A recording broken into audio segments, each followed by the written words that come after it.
Hello and welcome to another replay being casted by me, Borsek, the Violet Zerg. In the bottom left corner and in the bottom right is my ally Fisher, the Teal Terran or Blue Terran.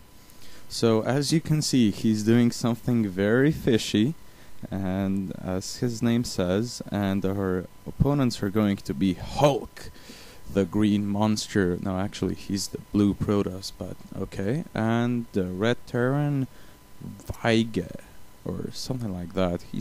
I have no idea. He's probably German. As these games are being played on the European Battle.net. So here you can see I'm basically doing my thing, slowly macroing up as Zerg. I'm not doing anything fishy. Since my ally is going straight for the gold, I'm trying to put up some defenses so if our enemies attack us soon, we'll have enough to bounce them back and to kill them off, obviously.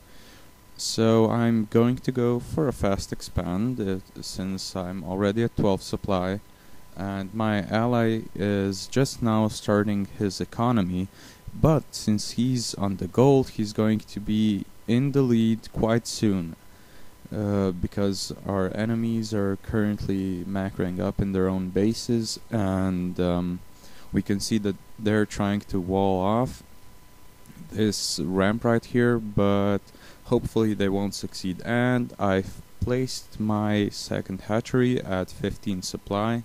I'm currently making 2 drones, soon about to make an overlord, and as you can see here, the Protoss is probably going to go a 4-gate build, though I'm not exactly sure. He could go 2-gate Robo, or he could go for Stargate technology. I really have no idea right now. And we can see the bunker is up and our enemies are just trying to stand fast, trying to prevent any quick incursions from succeeding. But unfortunately, if I had any Zerglings right now, I'd be able to just run past this and run into his base and do some economic damage, or just plain old harassment, to put the red Terran off his game, to put Weige off his game. I'm probably massacring his name, so sorry Weige. If you ever see this, know that I love you as one of my well, not exactly friends. I think he's a friend. He doesn't even know I exist, most probably, but yeah. I've been watching Husky StarCraft, and I've decided that to make a few commentaries of my own. I actually like watching games. Currently I'm watching only my own games because I have some idea about what's going on in them. I know what's going to happen, though I'm not going to tell you guys because that would probably spoil the matchup for you.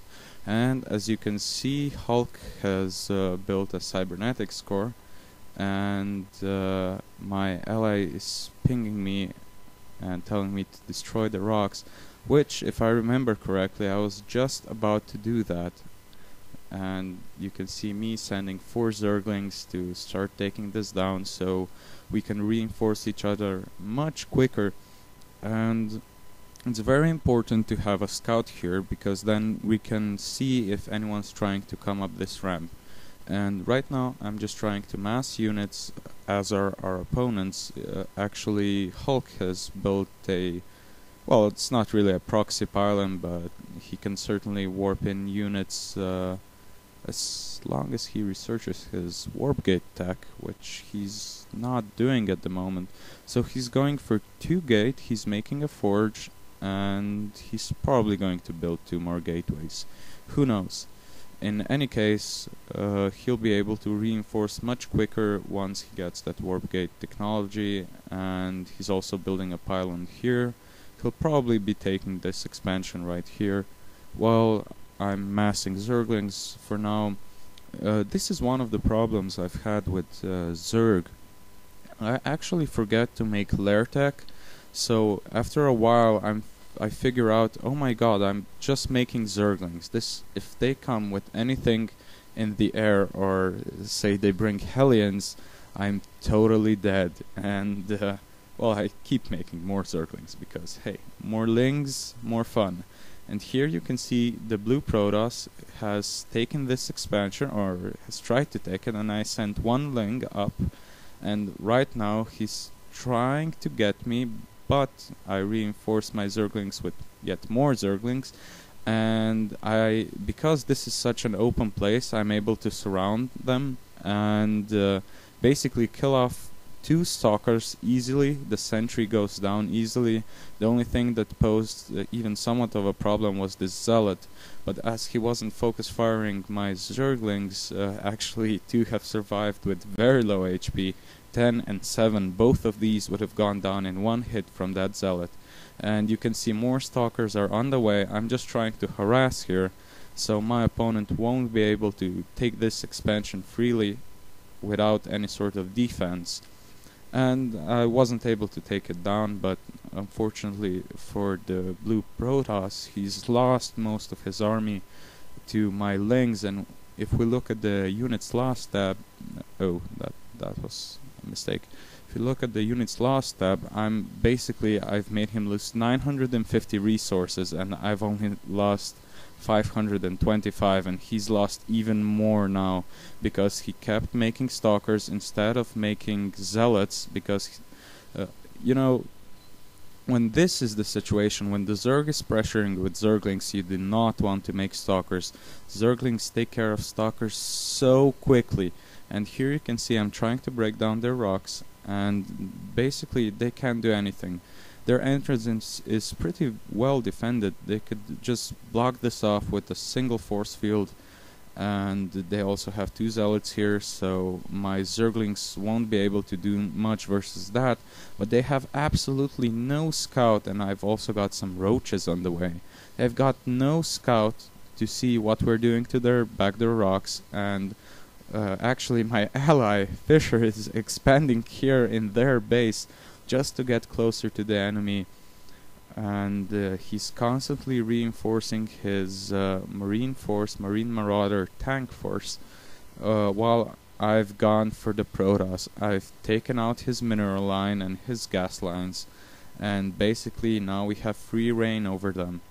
And you can see that they're trying to save this base. I successfully take down the robotics just before it finishes, and I'm currently attacking that pylon, so all the buildings are unpowered. Even if the Protoss had a lot of resources, which he doesn't, he wouldn't be able to reinforce his army. And I don't think he actually hasn't researched warp gate technology, so this is a pretty big mistake on his part, because if he would have been able to warp in units directly in his base, so I might not have been able to take out as much as I have.